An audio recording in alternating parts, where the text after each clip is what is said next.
अस्सलाम वालेकुम, मैं इमदाद सुमरो। वही हुआ जिसका डर था। चाइना नाराज़ हो गया है। चाइना ने तहफ़्फ़ुज़ात का इजहार किया है।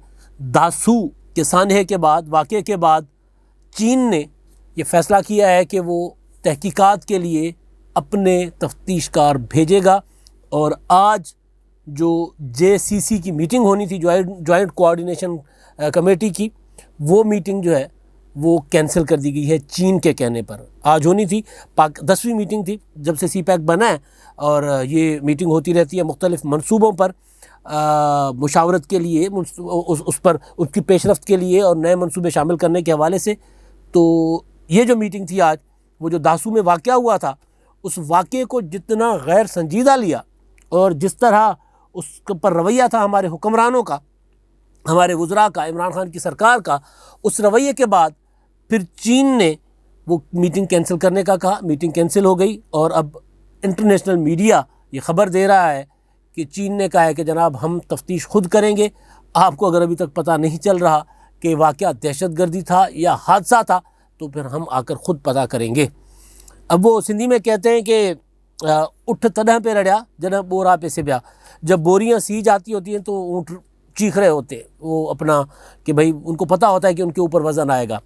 तो जब ये मुतज़ाद बयानात आना शुरू हो गए थे, जब हादसा हुआ, सानहा हुआ, वाक़या हो गया, तो उसके बाद जब हुकूमत ने उसको दबाने की कोशिश की, KP की हुकूमत ने उस पर इस तरह मट्टी डालने की कोशिश की जिस तरह वो वहाँ पर पोलियो पर मट्टी डालने की कोशिश की गई थी। आपको याद होगा कि पोलियो बढ़ रहा था और इमरान खान साहब के वो उस वक्त फोकल पर्सन थे पोलियो के मुतल्लिक, वो बाबर अत्ता साहब, उन्होंने रिपोर्टें देना शुरू कर दी थी यूनिसेफ को कि नहीं नहीं पोलियो तो ख़त्म हो गया पाकिस्तान में। तो उन्होंने जब कहा कि भाई आप लोग तो काम ही नहीं कर रहे, वो सारा कुछ कारपेट के नीचे गंद डालने की जो कोशिश होती है, या वहाँ पर तालीम तबाह हो रही होती है, वहाँ पर वज़ाइफ एक जो जाली फ़र्ज़ी नामों से वज़ाइफ तकसीम किए जाते हैं और उसमें करोड़ों रुपए खाए जाते हैं।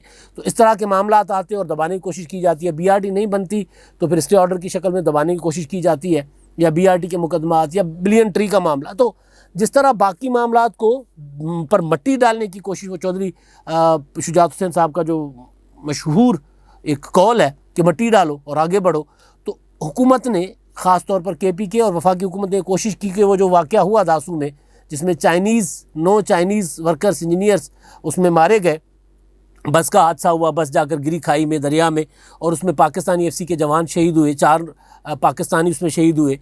तो उस वाक़े के बाद कोशिश ये की गई बताया जाए दुनिया को कि हादसा था, बस जा रही थी और गैस लीकेज हो गई और उसके बाद वो धमाका हुआ और वो जाकर हादसा हो गया और उसमें ये सारा कुछ हुआ।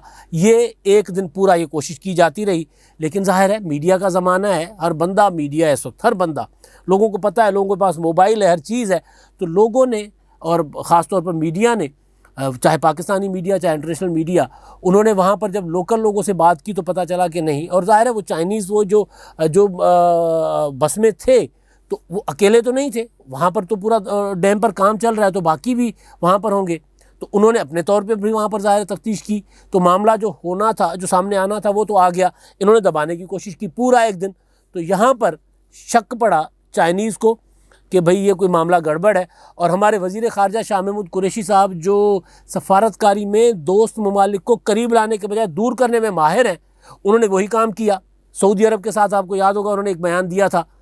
तो उस बयान पर फिर वो जो कश्मीर वाला मामला और इंडिया के मुतालिक और सऊदी अरब के ऊपर उन्होंने सऊदी अरब को तड़ी लगा दी थी बेसिकली। तो उसके बाद वो नाराज़ हो गए थे, फिर जनरल बाजवा साहब को, आर्मी चीफ साहब को जाकर मनाना पड़ा सऊदी अरब को। तो कुरैशी साहब ने भी यहाँ ये काम किया। इन्होंने ये किया कि जी उन्होंने चाइनीज़ को कह दिया, चाइना के वज़ीर ख़ारजा को, कि नहीं वो कोई दहशतगर्दी नहीं है, वो हमने तहकीकात कर लिए, पता कर लिया हुआ है कि ये वाक़या है, वहीं बस एक हादसा हो गया है। और अगर कोई दहशतगर्दी, उन्होंने चाइनीज़ ने कहा अगर दहशतगर्दी हुई तो लोग जो उसमें मुलविस लोग हैं उनको सज़ा मिलनी चाहिए। उन्होंने कहा कि हम तहकीकात करेंगे। ज़ाहिर है, लेकिन जब वैसे गुजारिश कर रहा था मैं कि मामला तो खुलना था, दबना नहीं था, पता चलना था कि ये क्या हुआ है। आज का दौर 21वीं सदी में मीडिया और वो जो जितना हाईफाई ये दौर है, मतलब इस दौर में आप कैसे इतने बड़े हादसे को दबा सकते हैं या उसकी हकीकत को छुपा सकते हैं। आप ये कह देते कि भाई हादसा हो गया है, अब इसकी तहकीकात हो रही है, इसके क्या है, दहशतगर्दी है, हादसा है, कुछ और है, तो बता देंगे। लेकिन यहाँ मसला ये नहीं है। यहाँ मसला ये है कि पहले बताया गया कि हादसा है, फिर वज़ीर ख़ारजा, पहले बताया गया कि हादसा, वज़ीर ख़ारजा ने भी कह दिया कि हादसा है, और वज़ीर इत्तलात जो हैं फवाद चौधरी साहब, उन्होंने ट्वीट कर दिया कि नहीं, दहशतगर्दी के शवाहिद मिले हैं, बारूद के वो टुकड़े मिले हैं, ज़रात मिले हैं वहाँ से, जिससे ये शुबा है कि ये दहशतगर्दी है। तो ज़ाहिर है उसके बाद फिर चाइना को तो खदशात होने थे कि यार हमारे साथ क्या किया जा रहा है। बिलियंस ऑफ डॉलर्स की इन्वेस्टमेंट है और सीपैक की, और चाइनीज़ दुनिया का शायद वो पाकिस्तान के साथ जो हम तो बचपन से देखते आ रहे सुनते आ रहे, कभी सेंडेक पे काम किया करते थे चाइनीज़, कभी वो दादू से चाइनीज़ इंजीनियर अगवा हो गए थे मेरे इलाके से, वहाँ से चाइनीज़ इंजीनियर वो काम कर रहे थे, वो अगवा होते थे। उसके बाद LBOD RBOD पर काम कर रहे होते, वहाँ से उनको मुश्किलात। बलूचिस्तान में हर दूसरे तीसरे दिन हम बचपन में खबरें सुनते थे कि चीनी इंजीनियर अगवा हो गए, वहाँ पर काम कर रहे होते थे। तो उनको चाइनीज़ को अमेरिकन की तरह फ़र्क नहीं पड़ता, वो इस तरह के हादसात की वजह से आपसे रूठते नहीं हैं, आपसे अलग नहीं होते, आपके यहाँ लगे रहते हैं, काम करते रहते हैं। तो भाई उनके साथ ज़रा बेहतर अंदाज में डील कर लो यार। मतलब आपको अगर सफारतकारी नहीं आती तो उनको बता दो कि भाई एक चीज़ हो गई है, उसका हम इन्वेस्टिगेशन करते। तो अब वो नहीं किया इन्होंने करने की कोशिश की, चालाकी, और वो तो मेरे जैसे आम आदमी को ही पता चल गया कि यार अगर ये करेंगे तो फिर तो इसका तो नुकसान होगा। जो कल मैंने गुजारिश की थी अपने व्लॉग में कि मुल्क कनाडियों के हाथों में है, जिनको एक वाक़े के साथ डील करना नहीं आ रहा, जिनको ये बताना नहीं आ रहा, जिनको कन्वे करना नहीं आ रहा, जिनको मीडिया को ये चीज़ भाई खुद आकर बता दो कि एक हादसा हो गया और उस हादसे की तहकीकात हो रही है, दबाने की कोशिश की गई।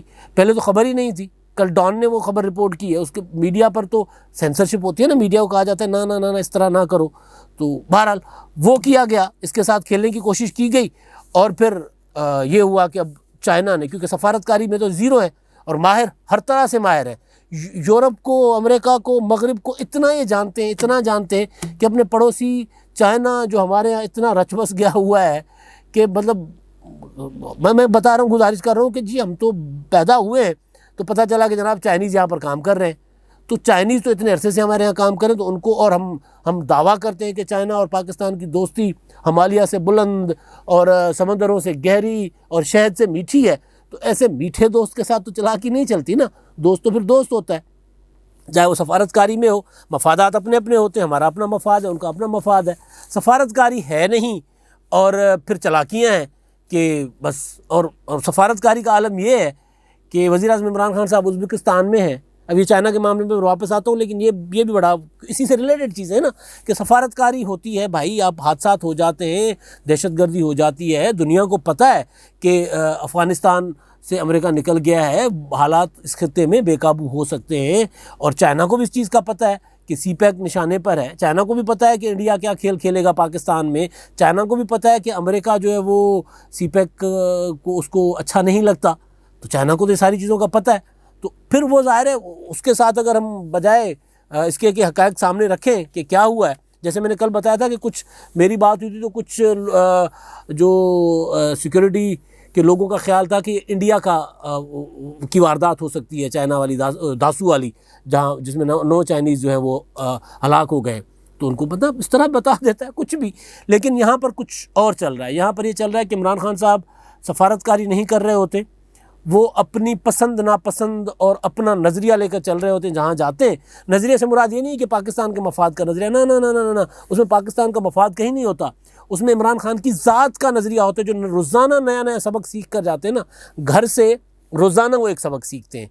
पहले उनको सबक पता चला था कि जी अर्तुगरुल नाम की कोई चीज़ होता है, तुर्की गया तो अर्तुगरुल ड्रामा उठा कर ले आए और प्राउड करके रोज़ाना बताते हैं कि जनाब मैं तो अर्तुगरुल ड्रामा लेकर आया।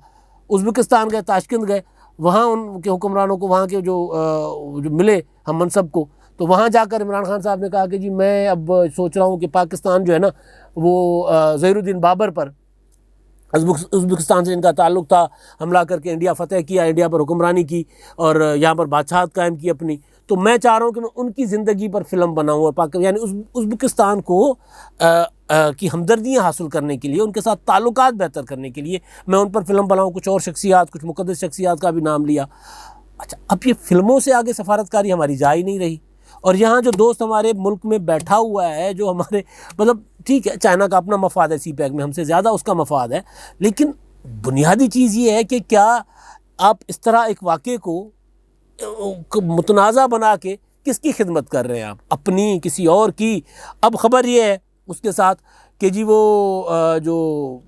ये सारा मामला जब हुआ, बुतज़ात बयानात जब ये अनाड़ियों ने खेल खेला, तो उसके बाद फिर वो जेसीसी का इजलास मुलतवी हुआ, तो फिर वज़ीर आज़म इमरान खान साहब को बीच में खुद आना पड़ा। अब वो मुमकिन है ये कहें कि जी मैं मौजूद उस पर फिल्म बनाऊंगा, माऊ पर तो माऊ पर फिल्म बनाने के लिए, मौजूद पर फिल्म बनाने के लिए उन्होंने कहा होगा चीनी हम सबको कि जी मैं आपको माऊ पर फिल्म बना दूंगा, ये जो मीटिंगें हैं या ये जो सीपैक पर मामला है ये गड़बड़ ना कीजिएगा, मैं आपको उस पर फिल्म बना दूंगा। मामला क्या है? मामला ये है कि जनाब दहशतगर्दी का वाक़या हुआ है, चीनी इंजीनियर्स और दूसरे लोगों की और पाकिस्तानियों की जानें गई हैं, और हमारी हुकूमत जो है उसके साथ भी खेलने की कोशिश कर रही है ताकि उनको पता ना चले कि कैसे मरे हैं, हम छुपा देते हैं ना, इस तरह का अनाड़ीपन।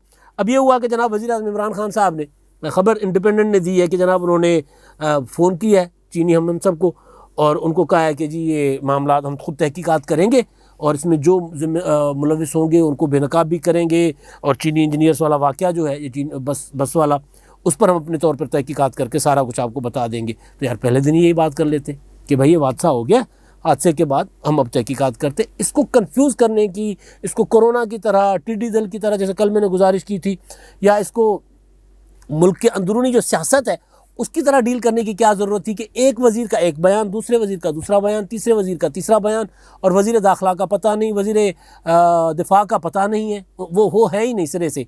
कल से आपने सुना दासू वाक़े के बाद कि शेख रशीद नाम का कोई वज़ीर भी है जो बयान दे, वो बयान देंगे उस पर कश्मीर के इलेक्शन पर, वो बयान देंगे किसी और मामले पर। और यहाँ पर मामला क्या है, शेख रशीद रेलवे को जिस ट्रक की बत्ती के पीछे लगा गए, वो ट्रक की बत्ती का फ़ैसला होना था जेसीसी की इस मीटिंग में जो मुलतवी हो गई आज, उसमें फ़ैसला होना था ML1 का, और ML1 की वजह से रेल जो मौजूदा रेल है उस पर ख़र्चा करना हुकूमत ने बंद कर दिया हुआ है, ज़ीरो कर दिया हुआ है।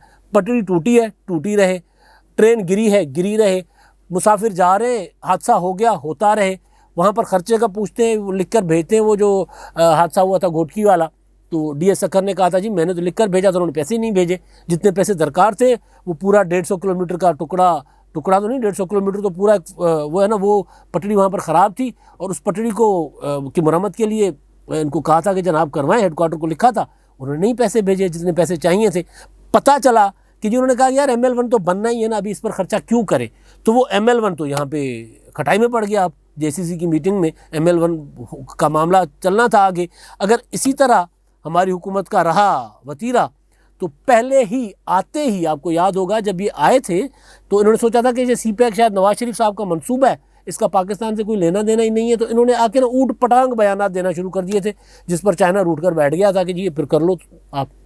तो उसके बाद इनको बाद में समझ आई कि जब कुछ अरसे के बाद फिर उन्होंने जाकर दोबारा मामलात कुछ ठंडे करने की कोशिश की, कुछ आर्मी चीफ ने मामलात बेहतर करने की कोशिश की। ज़ाहिर है इनकी सफारतकारी आर्मी चीफ, इनके वज़ीर ख़ारजा असल में आर्मी चीफ है राहिल शरीफ साहब, वो अपनी सिक्योरिटी के मामलात भी वो देखते हैं, इमरान खान साहब को कोई कानून पास करवाना हो तो वो भी वो देखते हैं, और अगर बजट पास करवाना हो तो कह देते हैं जी बजट तो हमारी ज़रूरत नहीं है, इनकी ज़रूरत है, वो करवाएंगे, तो वो भी वो देखते हैं। तो यहाँ पर चाइना को ये नाराज़ कर ले तब भी उनके दौरे पड़ते, उनको दौरे नहीं पड़ते, उनके दौरे होते हैं चाइना के, और अगर सऊदी अरब को नाराज़ करे तब भी वो जाते हैं, रूस के साथ हमारे जो मामला तय हो रहे होते हैं वो बिगाड़ देते तब भी वो जाते, मतलब। और ये क्या है, ये फिल्में बनाने के लिए है वज़ीर आज़म इमरान खान साहब, इनकी हुकूमत फिल्में बनाने के लिए, और शाह महमूद कुरैशी साहब की सफारतकारी, उमरकोट से मुल्तान, मुल्तान से उमरकोट, थोड़ा बहुत वक्त बच जाता है तो इस्लामाबाद में बैठकर कौमी असम्बली के इजलास में अपोजिशन किसी तरह ट्रोलिंग कर लेते हैं जिस तरह मुराद सईद साहब करते हैं। तो ये तो आलम है कि भाई एक मामला अनफॉर्चुनेट, एक हादसा, एक वाक़या, एक दहशतगर्दी का अफसोसनाक एक वाक़या हो गया, वो जैसे हुआ है उसको उसी तरह तहकीकात तक अपने मुंह बंद रखें। नहीं, मुंह बंद नहीं होते। हमारे दोस्त हैं अबीब अकरम साहब, उनसे जब पूछें कि जी इस हुकूमत का सबसे बड़ा मसला क्या है, ये हुकूमत, हाँ सबसे बड़ा मसला क्या है, वो कहते हैं ज़बान है। हल कैसे होगा मसला, वो कहते हैं मुंह बंद रखें। तो ये मुंह बंद रखेंगे तो इनके मसाइल कम होंगे, ये मुंह बंद नहीं रखते, बोलते हैं जितना तो इनके मसाइल बढ़ते हैं। अब आखिर में जी हमारे मेहरबान जो अपनी आरा से आगाह करते हैं, कमेंट्स करते हैं वीडियोस पर, M नज़ीर साहब है, वो कहते हैं आप अनाड़ी कहकर बहुत रियायत कर रहे हैं, ये बदनीयत, बददियानत और ख़ाइन लोग हैं, लूट मार में महारत की वजह से। लग तो यही रहा है, यानी फ़िल्म बनेगी ना जो वो ज़हीरुद्दीन बाबर पर, तो वो बाबर आज़म पर वो फिल्म जो बनेगी, वो फिल्म में ज़ाहिर है इमरान खान साहब के चहीते फैसल, सेनेटर फैसल, उनकी कंपनी शंपनी है सुना है, वही सारा कुछ इम्पोर्ट करते हैं, वही ड्रामे शामे, और फिर वही बेचते हैं पीटीवी को, वही माल बना रहे हैं। और लोग, ये क्या जाता है, और लोग माल बनाते हैं, तो इनको ये जुगाड़ करने आते हैं। मुल्क चलाना इनके बस में नहीं है। मुतनाज़ा बयानात देना, लंबी लंबी तकरीरें करना, पार्लियामेंट में खड़े होकर अपोजिशन को की ऐसी तैसी फेर देना, और जब मामला आता है सफारतकारी का, और जब मामला आता है इंटरनेशनल रिलेशंस का, और जब मामला आता है मुल्क में चलने वाले मंसूबों का, तो इनके हाथ पांव ठंडे हो जाते, ठंडे नहीं होते तो फूल जाते, और फिर ये ऐसा कोई गंद घोल देते हैं जैसा सऊदी अरब के मामले में घोला था, जैसा अब ये दासू वाले मामले में। अब तक के लिए इतना ही। अल्लाह हाफ़िज़।